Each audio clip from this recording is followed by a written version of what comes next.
Hello, today we're talking about exponents. First, exponents have two parts. There is a base number, and then there's an actual exponent, and that's the small number. So here are some examples. This is a base, this is an exponent. The base does not just have to be a singular number, it can also have a variable and you get parentheses. The exponent could also be a negative number. But when we look at any example, the exponent's always that small number, the base is what it's by. Now, there are three main ways of writing exponents.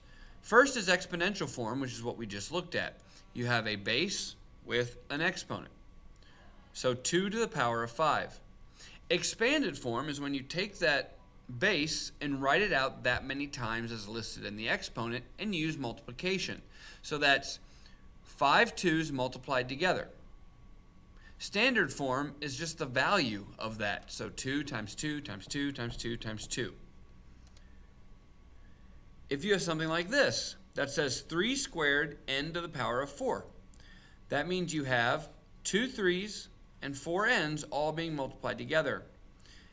And in standard form, that would be 3 times 3 is 9, and then n to the power of 4. Now, sometimes you are given variables and you have to plug them in, and there's a variable or an exponent that you have to use. So for instance, a to the power of c would mean 4 to the power of 2. I plugged in the a value of 4, the c value of 2, and then I have to evaluate it. So 4 to the power of 2 would be 4 times 4, which is 16. A times b to the power of c. Now in this situation, the a has no exponent, the b has the exponent of c. So I need to plug in 4 times 3 to the power of 2. If you remember order of operations, you have to do the exponent before you do multiplication. So I do 4 times 3 squared, which turns into 9, and then 4 times 9 is 36.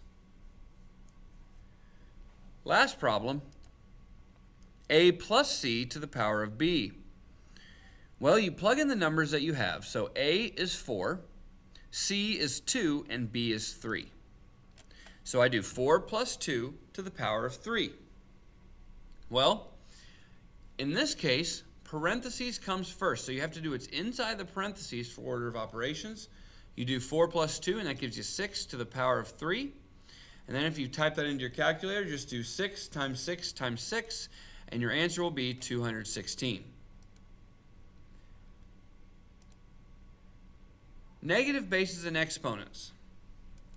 If I have 6 to the power of negative 4, the negative exponent simply means to reciprocate my number. So I make it 1 over 6 to the power of 4. Then the denominator becomes 6 times 6 times 6 times 6, and a 1's on top. And then my answer is 1 over 1,296.